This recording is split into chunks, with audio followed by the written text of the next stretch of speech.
కోనసీమ జిల్లాలోని రామచంద్రాపురం నియోజకవర్గం అనేది టీడీపీకి కంచుకోట లాంటిది. కానీ గతంలో అంటే 2019 నుంచి 2024 వరకు కూడా వైఎస్ఆర్సీపీ మయం అయిపోయింది. అయితే దాన్ని మళ్ళీ టీడీపీ పంచనాల చేర్చడానికి యువ నేత అయిన, యువ మంత్రి అయిన వాసంశెట్టి సుభాష్ అయితే అహర్నిశలు కష్టపడుతున్నాడని చెప్పి మనమైతే చెప్పుకోవచ్చు. అయితే ఇప్పుడు ఈయన గురించి ఎందుకు ప్రస్తావన వచ్చిందనంటే, మొదట్లో చూసుకుంటే అంటే 2024 ఎన్నికల్లో ఈయన టీడీపీ ఎమ్మెల్యే అభ్యర్థిగా అమలాపురం నుంచి రామచంద్రాపురం వచ్చి అక్కడ ఎమ్మెల్యే అభ్యర్థిగా పోటీ చేసి ముఖ్యంగా ఒక శెట్టి బలిత సామాజిక వర్గానికి చెందిన నేత, ఒక బీసీ సామాజిక వర్గానికి చెందిన నేత. ఈ విధంగా ప్రజల్లో తిరుగుతూ ప్రజలకు మంచి చేస్తూ తనకంటూ కూడా ఒక యువనేతగా గుర్తింపు తెచ్చుకుంటూ రీసెంట్గా జరిగిన 2024 ఎన్నికల్లో మంచి మెజారిటీతో ముఖ్యంగా వైఎస్ఆర్సీపీ పార్టీల్లో పెద్ద పెద్ద కొమ్ములు తిరిగిన నాయకుల్ని కూడా ఎదిరించి వాళ్ళని ఓడించి వాళ్ళ చేతిలో గెలిచి ఈరోజు ముఖ్యమంత్రి చంద్రబాబు నాయుడు గారి దగ్గర ఒక ప్రియ శిష్యుడిగా, తన అభిమానిగా, ముఖ్యంగా తన విజనరీలో అడుగేసే ఒక గొప్ప నాయకుడిగా ఈరోజు వాసంశెట్టి సుభాష్ అయితే ముందుకు వెళ్ళడం జరుగుతుంది.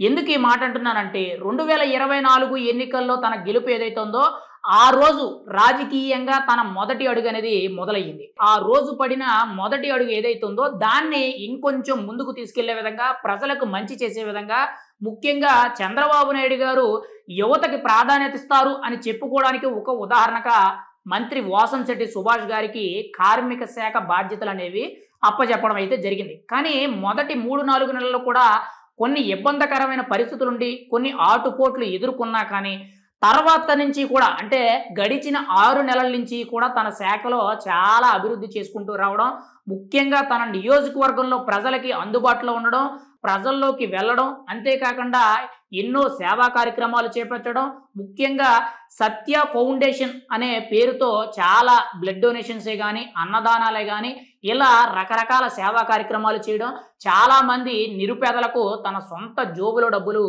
ఆర్థిక సాయం అయితే చేయడం జరుగుతుంది. దాంతోపాటు చూసుకుంటే ఈ ఏడాది కాలంగా ఎమ్మెల్యేగా తను రామచంద్రాపురం నియోజకవర్గంలో 246 కోట్లకు పైగా గవర్నమెంట్ నుంచి నిధులు రప్పించుకొని ముఖ్యంగా రోడ్ల అభివృద్ధి పనులే కానీ, సీసీ రోడ్లే కానీ, బీటీ రోడ్లే కానీ, రోడ్ల మరమ్మతులే కానీ, డ్రైనేజీలే కానీ, ఎక్కడైనా బస్ షెల్టర్స్ కానీ ఇలా రకరకాల ఏవైతే పలు అభివృద్ధి పనులు ఉంటాయో వీటికి వేచించడం అయితే జరిగింది. కోనసీమ జిల్లాలో రామచంద్రాపురం నియోజకవర్గం అనేది అన్ని నియోజకవర్గాలతో పోల్చుకుంటే ఒక అడుగు ముందుందని మనమైతే చెప్పుకోవచ్చు. దానికి ప్రధాన కారణం యువ నేత అయిన, యువ ఎమ్మెల్యే అయిన వాసంశెట్టి సుభాష్. మొదట్లో తనకి మంత్రి పదవి రావడంతో చాలా అత్యుత్సాహంతో ఉన్నారు. కానీ అక్కడ పూర్తి స్థాయిలో తన పనితనాన్ని కనబరుచుకోలేదని చెప్పి కొంతమంది తన మీద దుమ్మెత్తి పోసారు, కొంతమంది నెగిటివ్గా తప్పుడు ప్రచారాలు చేశారు. కానీ తను మంత్రి పదవిలో మొదట్లో కొంత ఇబ్బందికరమైన పరిస్థితులు ఉన్నా కానీ ఆ ఆటుపోట్లు ఎదుర్కొని గడిచిన 6 నెలల్లో ముఖ్యంగా రామచంద్రాపురం నియోజకవర్గంలోని ద్రాక్షారామం అనే గ్రామంలో చూసుకుంటే 11,70,00,000 రూపాయల వ్యయంతో ఇండస్ట్రియల్ పార్క్ని ఏర్పాటు చేయడం, దానితో పాటు స్థానికంగా ఉన్న యువతకి ఉద్యోగ అవకాశాలు కల్పించే విధంగా వాళ్ళకి మెగా జాబ్ మేళాలు కండక్ట్ చేయడం, వారితో పాటు ఇంకా తన దగ్గర పనిచేసే వాళ్ళనే కానీ, తన కింద ఉన్న వాళ్ళనే కానీ, ముఖ్యంగా నియోజకవర్గంలో ఎక్కడ ఎటువంటి సమస్యలు ఉన్నాయి వాళ్ళని దగ్గరుండి కూడా ఫాలోఅప్ చేయించుకుంటూ కూడా ప్రతి సమస్యని కూడా చాలా జాగ్రత్తగా పరిష్కరించడం అయితే జరుగుతుంది. ఇక్కడ వాసంశెట్టి సుభాష్కి ప్రత్యర్థులంటే చాలా కీలకమైన నేతలు. ఎందుకు ఈ మాట అంటున్నానంటే గతంలో రామచంద్రాపురం ఎమ్మెల్యేలుగా పనిచేసిన ప్రతి నాయకుడు కూడా రాజకీయాల్లో ఆరితీరి పండిన నాయకులు.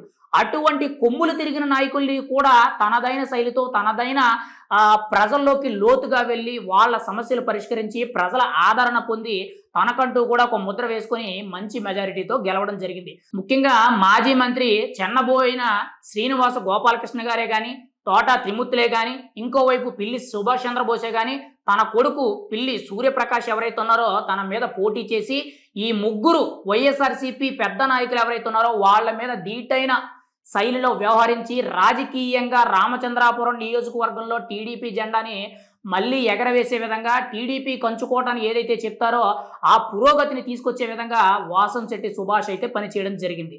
ఎందుకు ఈ మాట అంటానంటే గతంలో ఎన్ని సందర్భాల్లో చూసుకున్నా కానీ ఆ నియోజకవర్గం అనేది టీడీపీ కంచుకోటలాగా ఉండేది. కానీ 2019 టైంలో ముఖ్యంగా ఆ ఏరియా నుంచి ముఖ్యంగా అది వైఎస్ఆర్సీపీకి వెళ్ళిపోవడం, అప్పుడు టీడీపీకి కొంత బలహీనపడ్డది. కానీ వాసంశెట్టి సుభాష్ తను ఎప్పుడైతే రాజకీయ రంగప్రవేశం చేశాడో, తన సొంత నియోజకవర్గం కాకపోయినా కానీ అమలాపురం నుంచి వచ్చి ఇక్కడ ప్రజల్లోకి లోతుగా వెళ్ళి ప్రజల సమస్యలు పట్టించుకుంటూ ప్రతి ఒక్క సమస్య కూడా తనదైన శైలిలో, పైగా అతి చిన్న వయసులో పెద్ద పెద్ద కొమ్ములు తిరిగిన నాయకుల్ని ఎదిరించి ఈరోజు రామచంద్రాపురం నియోజకవర్గంలో తనదైన ముద్ర వేసుకోవడం జరుగుతుంది. ప్రజల సమస్యలు పట్టించుకోవడం జరుగుతుంది.